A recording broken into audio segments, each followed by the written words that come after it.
I once hosted a surprise 16th birthday party for one of my best friends when I found out her family had nothing planned. It was just an after school hangout at the beach, but I called all the kids in the neighborhood to invite them. I arranged for a cool kid to be in charge of the music. I baked a cake. My mom helped me sweep up the area and hang decorations and put out chips and soda. I had come up with a subterfuge to keep my friend away until the guests were in place. And when I brought the birthday girl down to the beach and she realized there was a party in her honor, she turned to me excitedly and asked, "Did you know about this?" Because one of the problems with ADHD is that your friends probably don't expect you to remember their birthday at all, let alone have the wherewithal to throw them a surprise party. ADHD affects pretty much every aspect of our lives, and one of the areas it hits hard is our ability to make and maintain friendships. I'm Alex Delmar, a certified ADHD coach and person with ADHD. This is Thoroughly ADHD, where I share what I've learned to help other people with ADHD enjoy better lives. You may not yet realize how much your ADHD affects your behavior or the power you have to modify your behavior, but to figure out the best way to go about it, you first need to ask, is it me or is it my ADHD?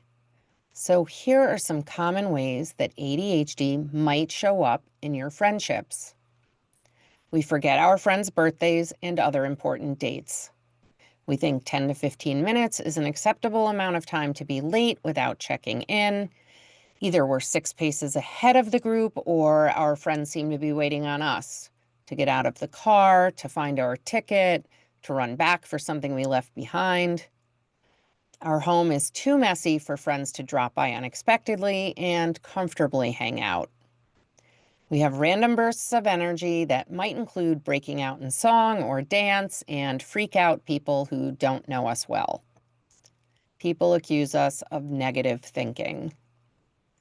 We double book or forget about plans, don't show up late, leave right in the middle of things, and don't seem to understand when it's time to go home. If you're only ever asked to bring a dessert or something obviously redundant, your friends do not count on you to show up in a timely manner. Other ways that ADHD can make us seem unreliable are that we borrow things and then damage, lose, or just forget to return them forever.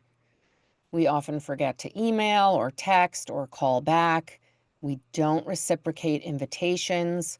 We don't like to commit to things too far in advance, so we never RSVP, but we don't do well with last-minute plans either, unless it's our idea. We don't like to say no to people, so when pressed, we agree to things we don't really want to do and then look for a reason to back out. You might notice that you're not often invited to smaller gatherings or that you're not invited back again.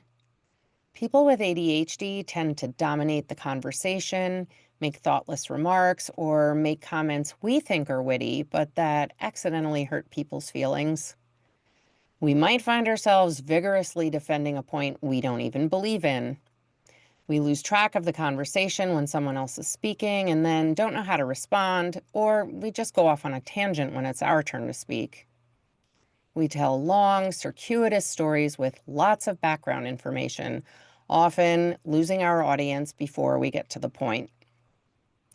In a conversation with someone new, we might respond to an anecdote by telling about that time a similar thing happened to us. We're trying to connect, but they mistake it for one-upmanship. As for playing games, we don't want to take the time to go through all the instructions, but we do want everyone to follow the rules. Waiting our turn feels like an eternity, and we become irrationally angry when people delay the game. Also, when people cheat. We might be accused of taking the game too seriously or of being a spoilsport.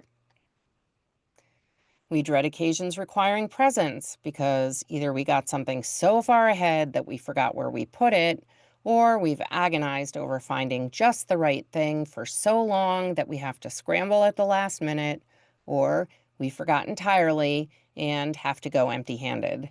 In any case, we show up stressed out because we don't have the perfect gift.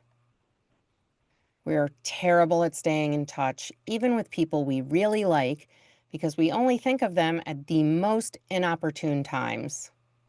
If you're older, you probably have a box of filled out birthday cards, thank you notes, and half written letters that you've never sent.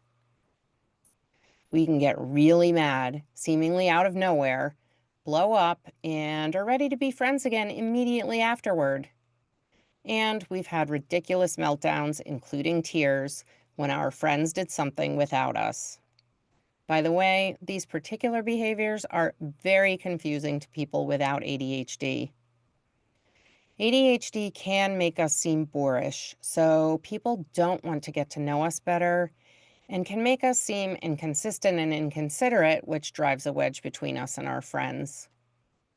If we become aware of which of our behaviors are ADHD related and how they are affecting our friendships, we can choose to substitute other behaviors that strengthen our friendships rather than sabotage them. People with ADHD also tend to be loyal, tolerant, open to new things, super fun, and hugely entertaining, so we can make great friends if people give us the chance.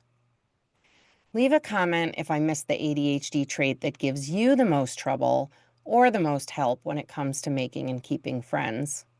If you heard something relatable here, please like, follow, subscribe, and come back next Tuesday for more Thoroughly ADHD. Thank you.